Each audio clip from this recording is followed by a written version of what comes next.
moving on.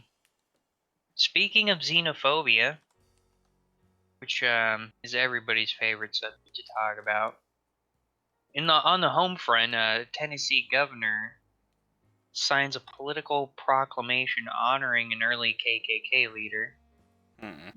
And a Confederate general. I don't really care about the Confederate general Nathan thing, Bedford much as the Forrest. KKK leader. Yeah. Well, I mean, I Nathan care about Bedford both of Forrest them. thing. I mean, I wouldn't honor a Confederate. Would you honor the Confederate president? No, I don't.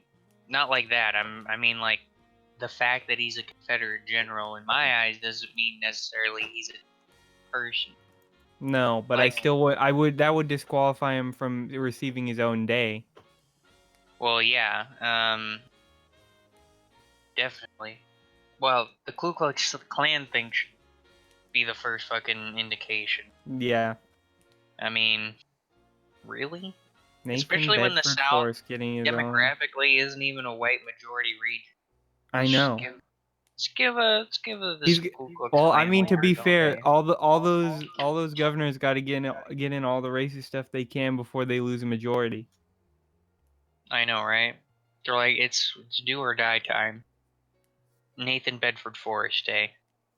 Mm-hmm. All right, so under Tennessee law, governors are required to claim 6 days as days of special observance, including July 13th as Nathan Bedford Forrest Day. So that is now a state holiday for our boy, Nathan Bedford Forrest. Confederate Decoration Day and Robert E. Lee Day. Robert E. Lee didn't want to be celebrated.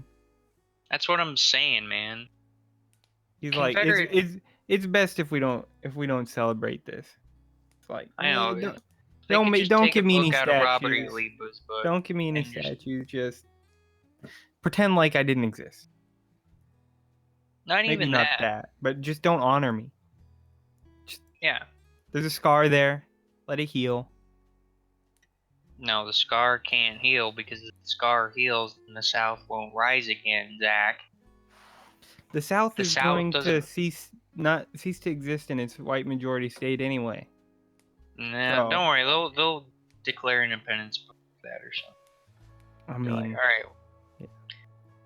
I mean, do the South even have the industry? I mean, Reconstruction helped rebuild the South, but no, the North is just too powerful now. I mean, well, the North is powerful simply because the North and the West and they wouldn't get align. California, and the West Coast has a lot of money. The population advantage is in the North. Yeah, essentially it'd be like a Confederate States, but just that in like West. Well, the Southern Midwest. But that wouldn't be a big problem, just so long as like a northern front were established. Either way, the South won't rise again. No. This whole Nathan Bedford Forrest Day is ridiculous, and it will only cause unrest and tension. So I don't know why that was just a good idea. I don't know. I also the statues. Like, people are like, it's our history. We can't just cover up our history. And I'm like, those statues weren't put up until the 60s as trying to be against civil rights. It was an anti-civil rights thing. It wasn't. The statues weren't put up during the Civil War or the immediate years following. Yeah, they weren't put up during Reconstruction. No. So, I mean, they're new statues. I don't know why you think that's erasing your history. Replace them with civil rights leaders. Take down those statues. Put up escaped slaves who did good things. No, we gotta put up the slave owners and the KKK leaders to just remind everybody of our dark legacy.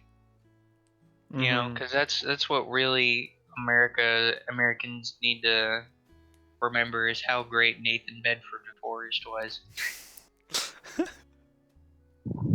I mean, I love our mindset. There are even some presidents I wouldn't put up. Like Woodrow Wilson. I don't want any statues of Woodrow Wilson anywhere. Oh, yeah. Woodrow Wilson or the interwar presidents. Mhm. Hoover wasn't bad, but he's just like, just let it go. The Harding was economy bad. will Harding recover. was Yeah, bad. Harding was corrupt.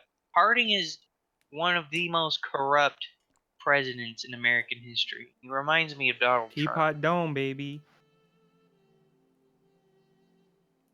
But it didn't matter. It was during the booming 20s. Everybody was too busy doing the frickin' jitterbug and drinking legal moonshine. Or being very poor, like most of the Yeah. country was. No, the Roaring Twenties, that's near the end of the 20s act. I mean, everyone was poor. Most of the population was still poor in terrible working conditions because, the Roaring Twenties were really only roaring for the rich. Man, were they parties to remember. For the rich. Yeah, Mhm. for the rich. You'll see like freaking rich people's houses, they got pictures of their grandpas like doing cake stands. Mm-hmm. But